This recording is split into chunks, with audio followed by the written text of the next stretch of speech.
Hello, everyone. I'm looking for my comments. Let's see. Should have a screen. Options.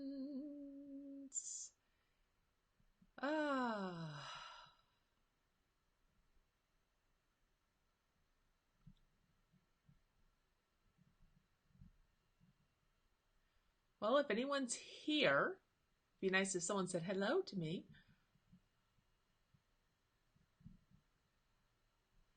Image overlay, no countdown, no text. Oh, that's kind of crazy.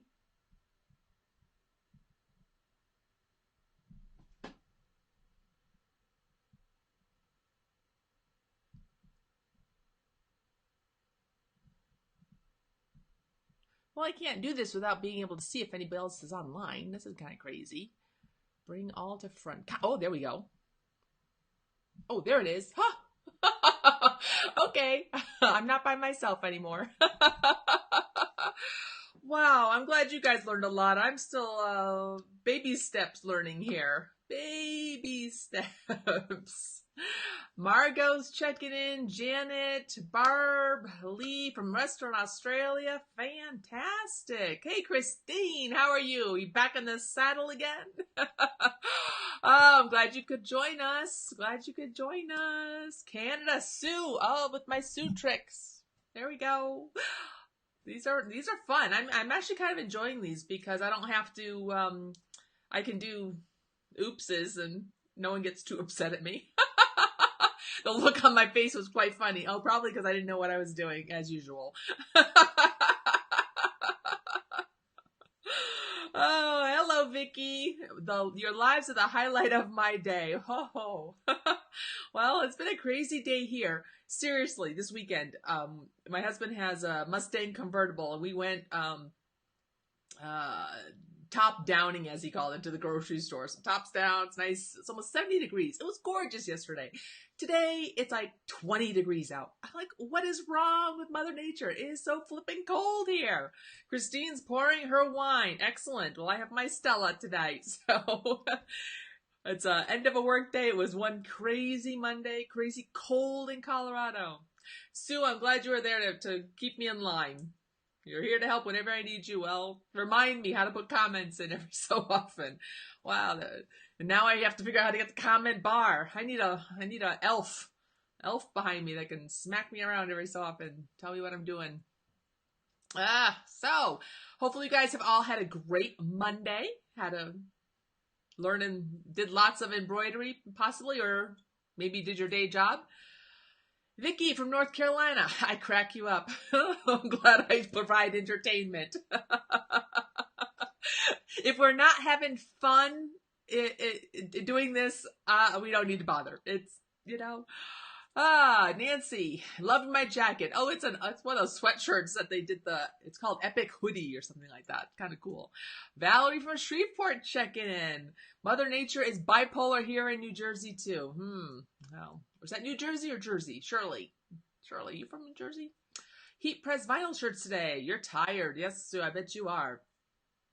It was 70 and sunny in Michigan. Well, you got our weather from yesterday, Tori, because it was gorgeous yesterday, but today it's flipping cold. Even Daisy was not happy to go outside today. Not happy. Not happy at all. Let's see, I'm going to wait a couple more minutes because, people, the live notice goes on to people's news feeds, and they I don't want people getting upset because I start too early. Take an in-person class with Lisa. Laugh like you don't even know. Yes, we have fun and learn lots. Christine took 2 classes from me. One we did in Pennsylvania, and then the other when we rented the mansion in New Jersey, in Orlando in Florida. I had a blast. Nancy checking in from Illinois. Almost pool season. Oh, not pool season here today. What time is it here? It's 5 minutes after 6. 4 minutes after 6. So p.m. at night. So we're in Colorado Mountain Daylight Time. That daylight savings time. I don't care. It's 6 o'clock, so Mountain Time here. It's still sunny outside, although it's cloudy. I haven't seen the blue sky at all today. We had gorgeous blue skies yesterday, but today, not so much. Not so much at all. So yes, you guys are 2 hours ahead. That you must be on East Coast time. So, hey Tiffany, you're also from Canada up there. Did we send you some snow, or did you get some good some good weather? Have 70 degrees hit you? Tiffany has a little one that just turned, how was it, 2? 1? 2. This is her second birthday. Can't keep track of them all.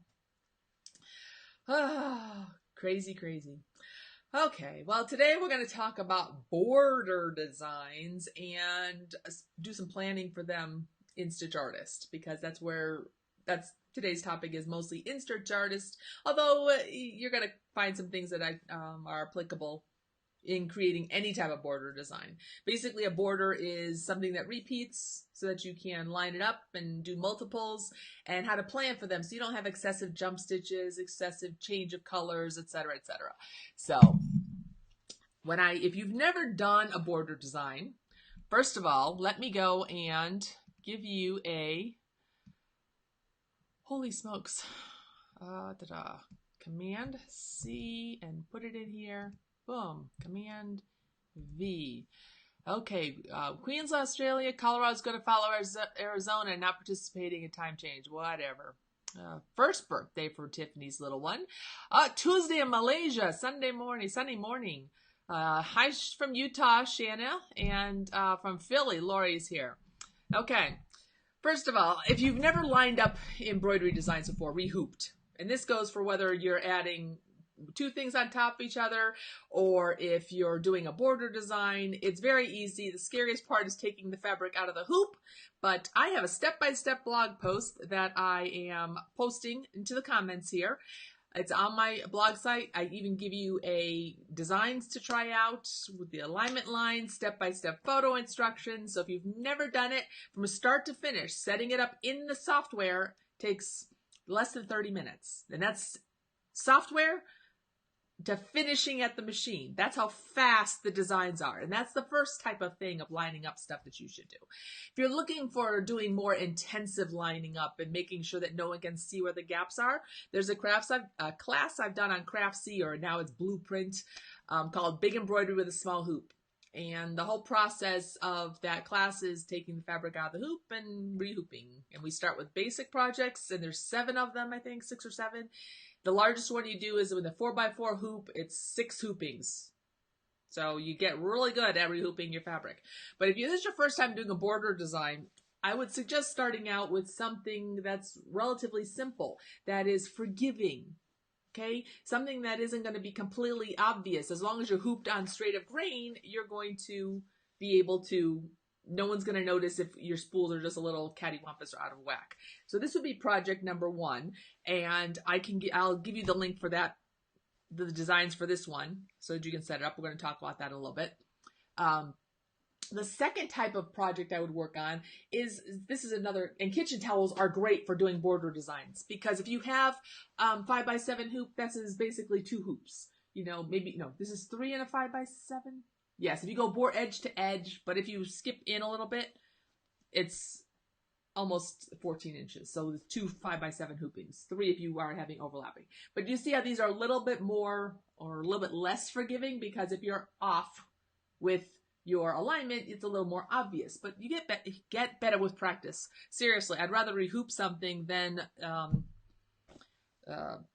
do it. Try and fussy it out. I'd rather hoop something 3 times because it's easier than just hoop it twice and try to fudge it in the middle, because that's a pain in the butt. This one was definitely done in 3 hoopings because this is a continuous border. This one was stitched today, and this is a Dakota Collectibles design, but it was laid out in the software with alignment lines so that they touch and no one can tell that this was not done in one big hooping. So this is like step number 3. This one's number 2, and this one will be number 1. But actually, the number 1 should be the blog post that I just put here. Pam says, perfect timing. You want to embroider 4 matching placemats. Absolutely. Borders down placemats. That's 2 and a 5x7 hoop. And even if you have a larger hoop, if you want to practice the technique, you have a smaller hoop with your machine. Try splitting it in half. doing at least one in two hoopings, and it'll be easier. It gets better, honest. So I posted in the comments above, what software is used for what you are doing besides Embrilliance? And nothing, Lori. I use Embrilliance software. So all the programs, whatever I talk about, today's most I'm going to show is StitchArtist, because we're talking about digitizing your own designs for borders. But the blog post that I listed here is done using Essentials. That's the how to line up designs. The blog post that contains the spool and the thread, Command C, is from the Embrilliance project. So you can basically watch this video and line it up. I'm going to talk about the digitizing behind it, but you can do it in the essential stuff. Okay, so that's what today's live is about: is working with StitchArtist. Which she's asking which module. I think I answered that question.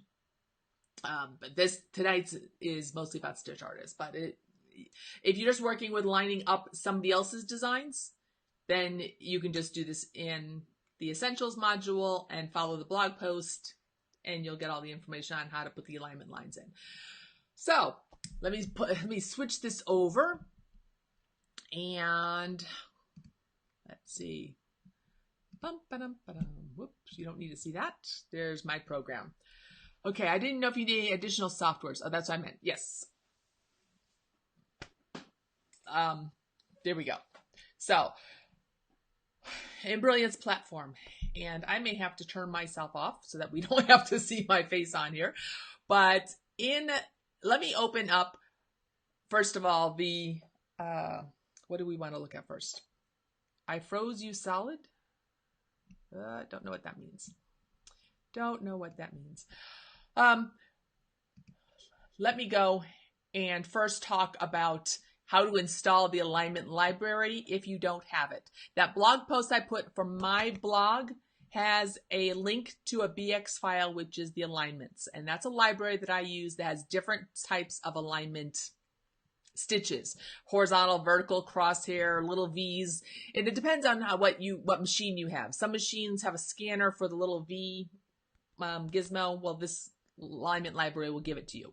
To install any BX file, first of all, it needs to be unzipped, because BX is an installation file. So unzip your BX, click on it, drag it on over. So I click, hold, drag, and drop it onto my display page, and it says that it has been installed into the alignments. Now, this is not a font, so it's not going to be showing up in the lettering tool. It actually shows up in the library shapes. So when you go to your library designs, the basic one that you have that comes with the Embrilliance is this frames. So from the pull down menu, you're going to want to choose the alignments that's listed here.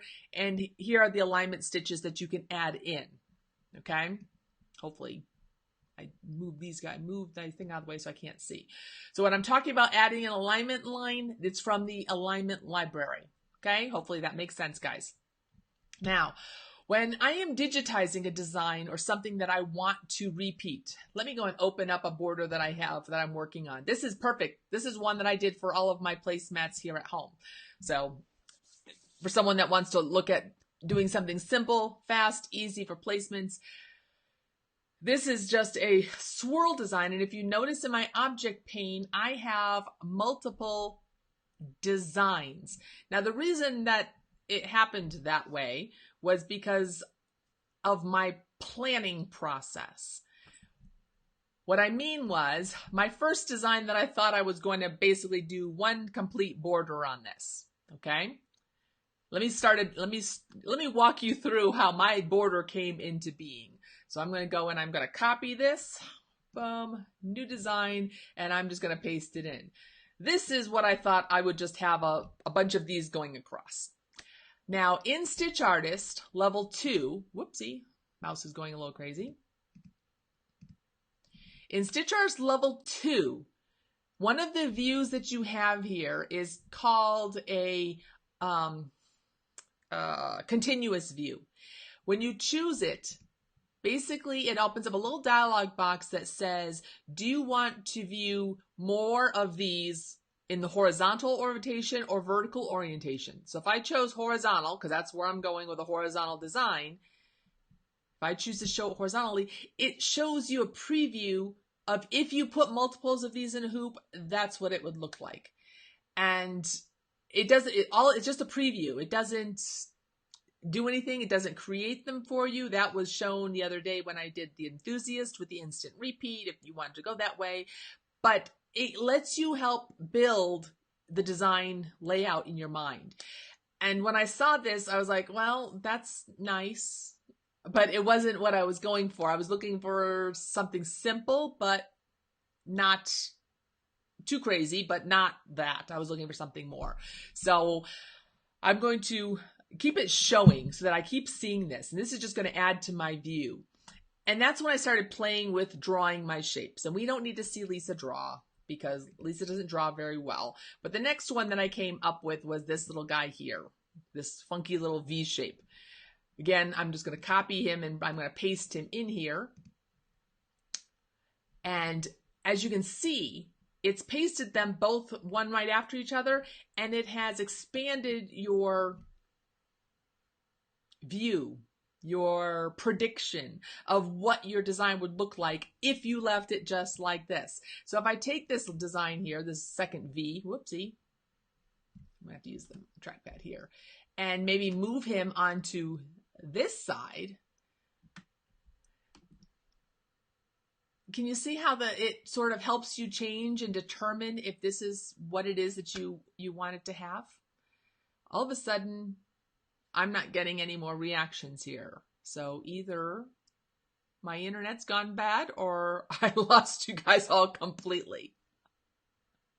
So I'll just keep talking to myself until something else pops up here.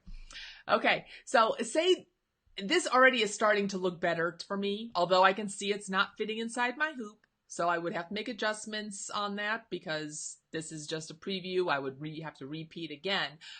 But say this is what I wanted to use as my border design, and I didn't want to add anything else.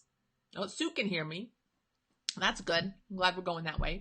One thing that you want to pay attention to when you're creating any sort of border, especially a one-color border that's like this, that's supposed to be continuous, is how does it stitch?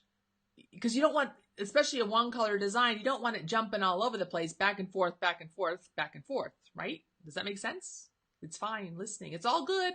Excellent. Okay. You're still here. Is it, so this, I guess, is making sense-ish, possibly. See, this is what it's like to be in my head. You know, this type of thinking. It's never, planned. It's just, it's very organic. My design process, I usually have a plan in mind, but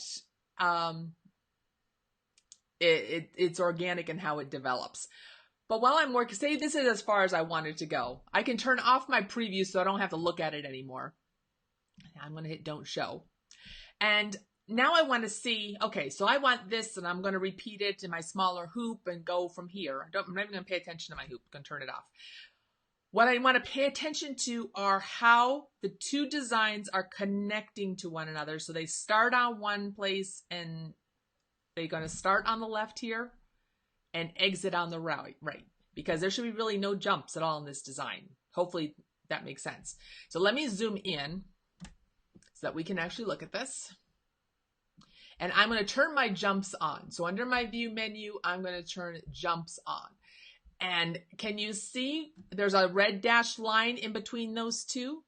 And that's because at the end of design number 1, it's going to jump from this point all the way over to this point.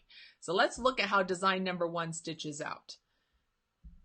It starts, my red and green bow tie are right here. So it's going to start and it runs and it does its little doohickey guy and it comes all the way back and it exits at this point. The second little one right next to it starts at this point, comes down to here, and stops at this point. The third one goes from this point all the way to the end and comes back. So basically, that's how the whole design, there's no jumps in the one design, but we have it finishing at that point. And obviously, if you look where the red jump is, it's going to start stitching this one at this point. So that's not what we want. Hopefully we can all agree on that. I want this red bow tie from this design here to actually exit at this point. And then the start of my second design, which is starting up here, which is the green bow tie, I'm going to move that over to here, and it's going to move this guy in just a little bit because that little dorky, little jumpy stitchy here isn't going to be a jump stitch anymore. It's actually going to be a stitch, and no one's noticing it because that's how I have it so close.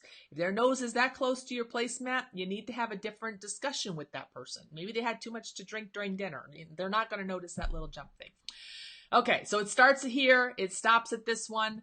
The next one starts at that exit point, stops at this exit point, and the third one starts and stops at this one.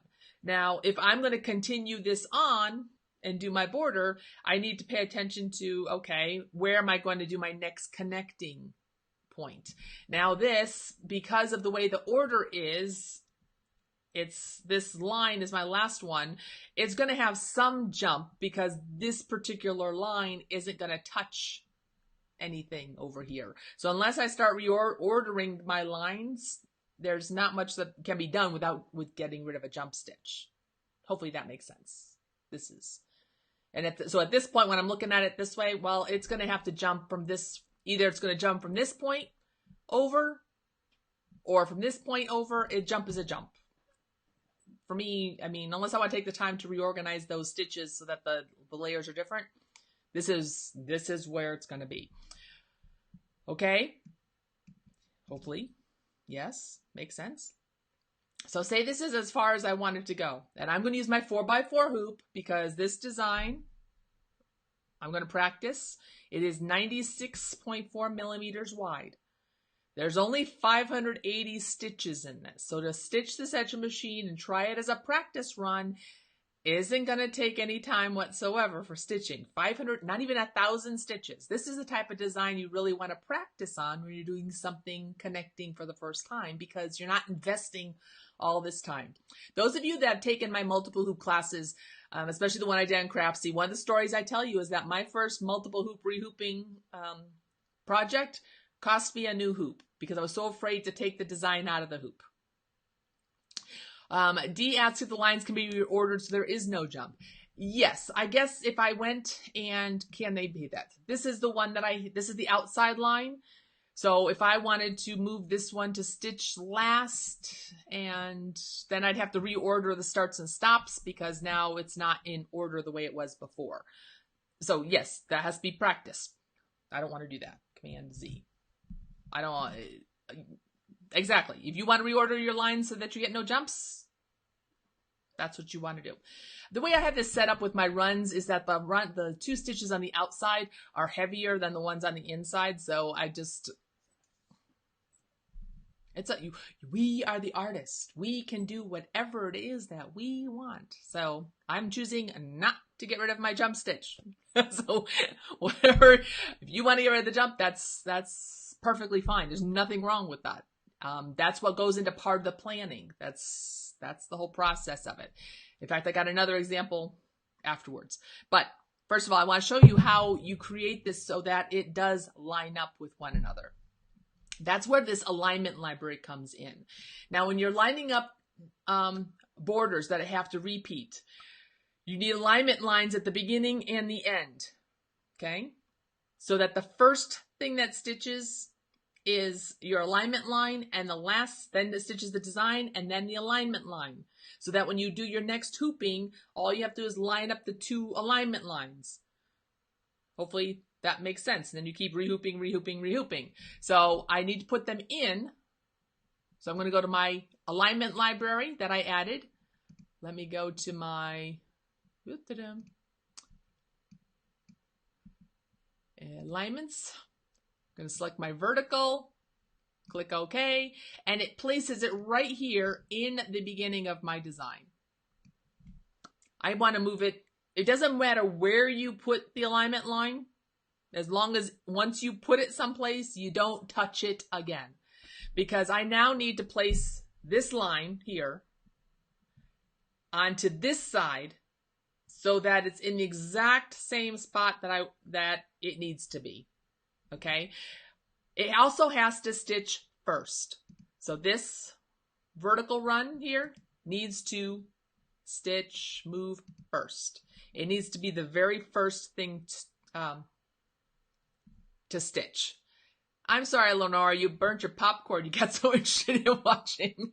Well, you could just remember, sorry about that. Hate when that happens. I hate the smell of burnt popcorn. So when I'm looking at my object list, the first thing that's going to stitch is that vertical run. Now I need to add it to the exact spot at the very end of this design. The easiest way that I find to do this is to select everything. And then I'm going to copy and paste it. I'm going to move that copy and paste over to where exactly I want this, over on this side. Line, and I'm not paying attention to where the line is. The line is locked to the design, okay? So I am paying attention to where the green part of my design is. Because once I put that line in place, the blue line, once I get that in place, I'm actually going to delete the other two sections because this line and this line now are the exact same line. And when you line them both up, it's going to line up perfectly. It's mathematically impossible for them not to. Have you ever printed out tiled images, like a big template for doing, printing out pattern pieces? If you sew and you get a PDF pattern and you have to match the registration marks, and if you match the registration marks, they're perfectly fine. That's what these lines are. They're registration marks. So at your machine, this one's stitching last. So at sewing machine now, embroidery machine, first color stitches is our alignment line. First time we stitch this, we don't really care unless you're doing it from the center and working your way out. But if it's on the far left, doesn't matter. Next, it's going to stitch my design. The second design that's connected. When it gets to this very end, the last thing it stitches is that alignment line. Excuse me. Now, according to that blog post, this is where you take your fabric out of the hoop. You hoop stabilizer all by itself. I use a sticky stabilizer and stitch color number 1, which is that line from the first side here. I keep pointing to it and you guys can't see what I'm pointing on. The first line that stitches in your stabilizer all by itself. You use your 2 handy dandy thumbtacks. Read that blog post. If this sounds Greek, the blog post has it in, but don't read it now. You're gonna take your hoop off your machine, put your thumbtacks in. You're going to take the fabric that has the alignment line stitched at the end, put it on the thumbtacks, tack it into place, stitch out the rest of the design, and you're going to keep on going and going and going. The most I've ever hooped was in a 5x7 hoop on a Janome 350, if I'm not mistaken. I did it at a trade show, and we did 28 hoopings. I had enough to do around a king-size bed, and it was in the most horrible colors you had ever seen. It was I had maroon material, and I did in this gold and green variegated thread that someone had given me from another booth. This was ugly, and someone took it. So I'm like, oh, okay, well, whatever. I don't know what you would have done for it, but it was enough to do around a bed skirt of a bed. So it doesn't. It goes on. You can practice. Once you get the practicing done of rehooping, it's easy peasy. Hopefully that made sense. Possibly, maybe. Don't save. We don't want to save any changes that we do with bad designs. Close my windows. Don't save. Open a new design. And let me open up this guy.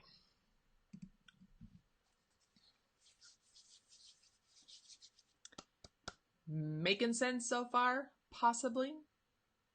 I put you all to sleep. It happens. Okay. Now, when you're digitizing something, that was a real easy, quick, fast project for like a 4x4 hoop. And I highly recommend that.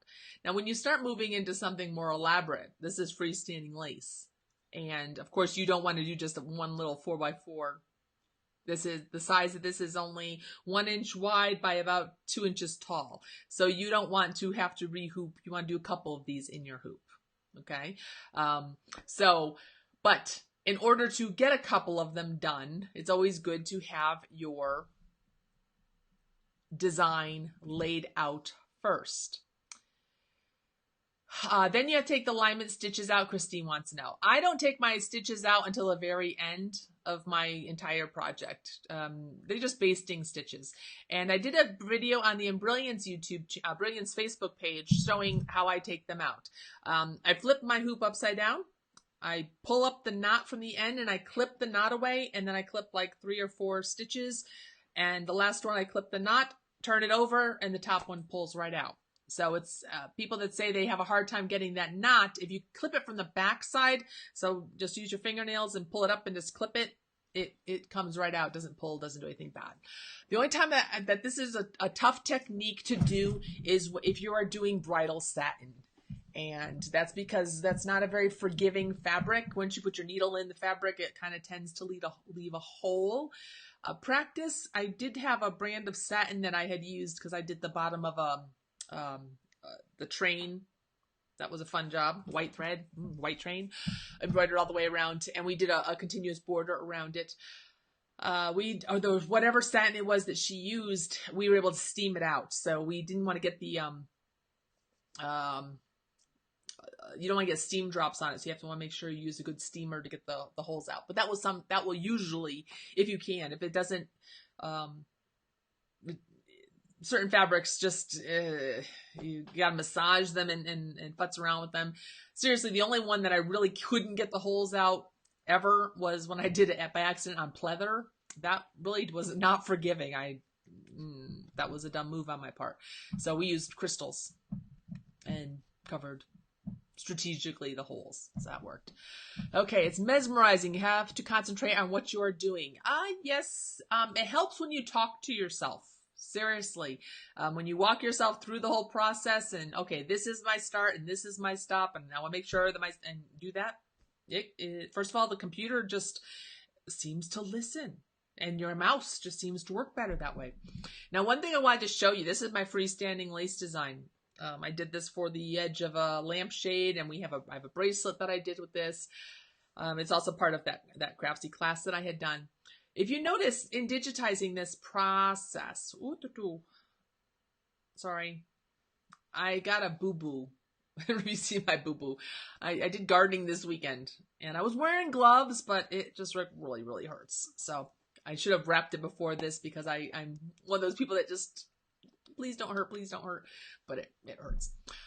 Back to my lace design. I knew that I wanted to create more than one copy of this and have it all be continuous. One of the things I say often is work in small pieces so that you can, you're not getting overwhelmed. So even though this final project was supposed to be 22 inches of freestanding lace, I broke it down into one medallion that I could copy and paste and copy and paste and copy and paste so that it just worked out. It was a lot easier that way. Now, in this one little medallion, there are 17 objects. They're all the same color, so your machine doesn't stop. So whenever you're digitizing anything, you need to break it down. It doesn't matter how many objects your design has. If they're the same color and your starts and stops are next to each other or on top of each other, you're not going to get jumps. So that's nothing that you should be stressing about, that you have so many different objects. It doesn't make a difference. Now, the way that I have digitized this, I planned it out so that, okay, my first object, and let's go into my create mode here.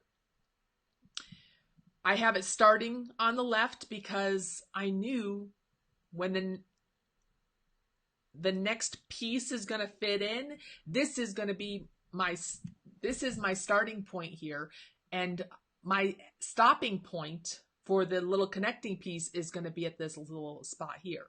Now, I didn't figure this all out until I had done pretty much most of it. I knew that it was going to do this, sort of, but I had to work out the math and the figuring out how it was going to work.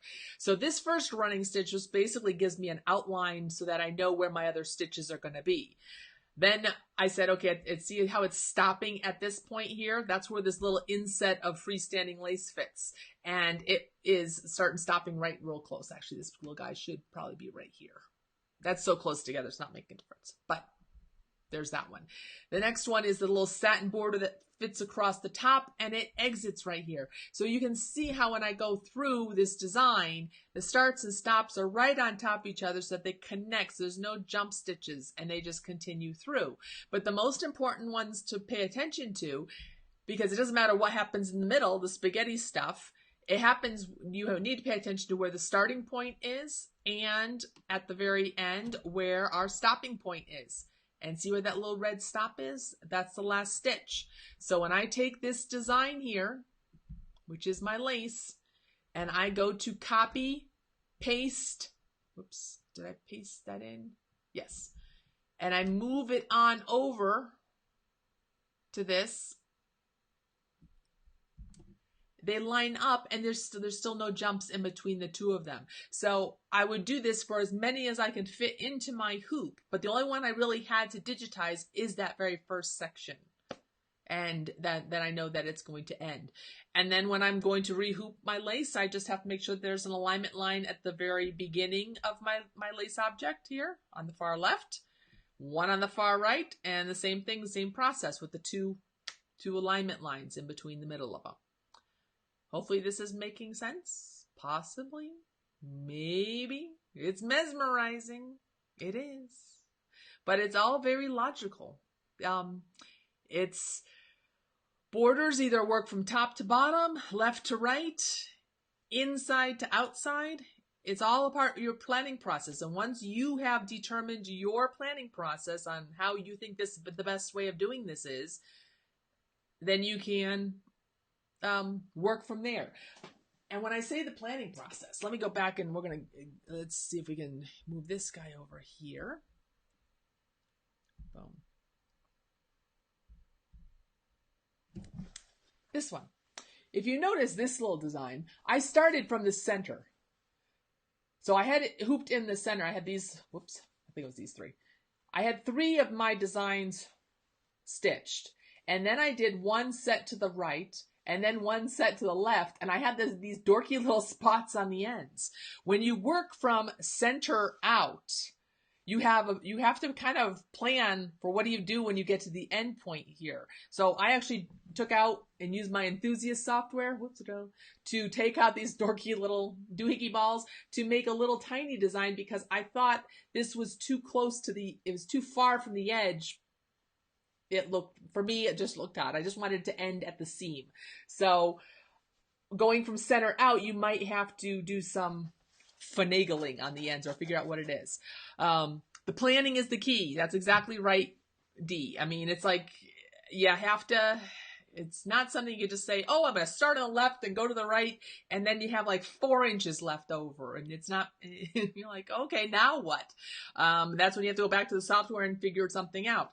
Normally when I'm doing ready to wear clothing, I do a lot of borders. If you've ever seen me at a trade show, I'm always wearing the chopped off shirts that have the borders around the bottom. I always start from the back and I move my way out, because if I have to hide something on the side seams, it's not obvious. But if someone's looking at you and whatever it is you have in the back is off center, or it's obvious that someone's going, ooh, there's a problem. And I don't need anyone staring at my backside. You got enough going on back there to begin with. So it depends on the project, on where you're working on. Pillowcases, I will work from the side seam and go around, unless I have a design that should specifically be in the center.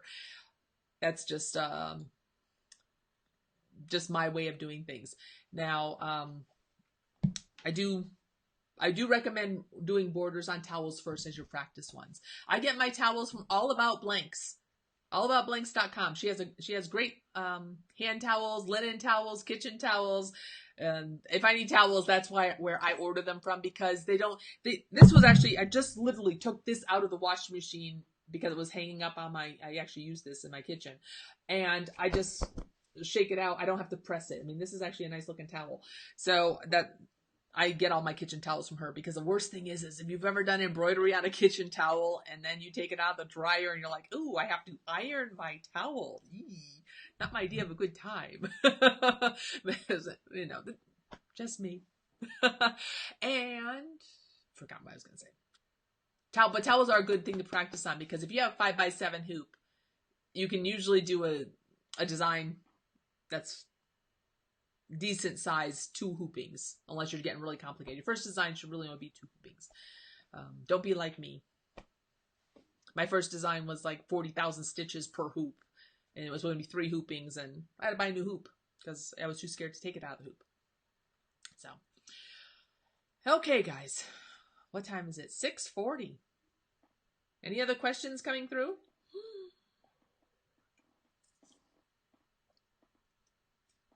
The planning is the key. Working from one side to the other side. Number of objects, if you're digitizing this yourself, does not make a difference unless they're different colors. Their machine normally stops at a color break. So if you keep everything one color, then you'll be fine. You'll just stitch all at one time. The only things that do need to be different colors are your alignment lines as far as rehooping goes, because your machine, you have to stop your machine. And if you have a multi-needle, you need to stop it. You have to program the stop at the machine. There's no way of, that's just tell it to stop. Reserve stop, that's how it works. Where did you get the border layout? Oh, which one? This one's from my Crafts class. The first one that I played with was just something I quickly drew. This was an S curve that I did in, I just drew this. This was ugly. This is just one line, copy and pasted and put right next to each other. This is StitchArtist. You can do this. Come on, Pam. It was just playing around. These are actually, each design is just a single line.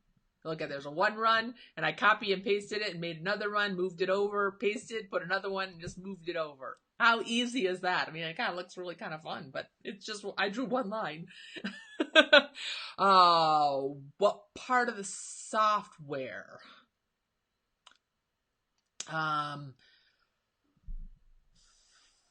Where do you get the border preview? Like that you actually see what is going to be, where you actually see the little preview guy? This guy, possibly, show horizontal. That is in StitchArtist level 2.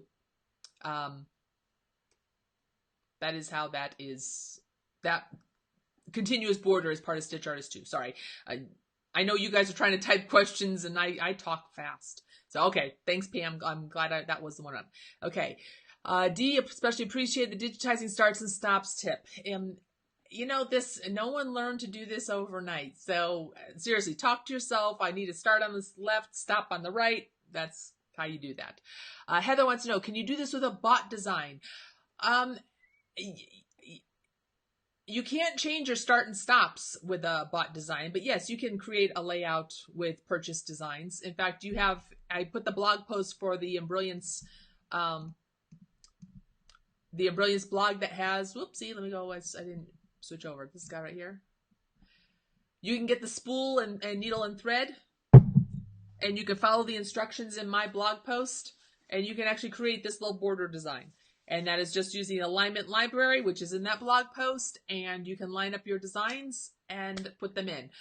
The key point is a lot of people ask me, how do you digitize continuous designs, or how do you digitize a lace border, or something that is done. If you have a lace design, you can't change your starts and stops. You can't really change it into a border design unless by some miraculous intervention, the person that digitized it thought, ooh, this someone they can use their customizing software, and I'll put the starts and stops in logically. Most designs wouldn't have that. So you don't have as much control over purchase designs, but creating continuous borders, absolutely. This one right here is a Dakota Collectibles border design that I just laid out. Okay, please put a link. I already put a link to both blog posts, the one with the needle and thread designs and my blog post that has the how to rehoop with pictures and the alignment libraries and everything else that's already in the what do you call it? The comments here. I did that right at the beginning so I wouldn't forget. Yes, so that is there. Good. Good. You're welcome. You're welcome. Hopefully this was a little fun video.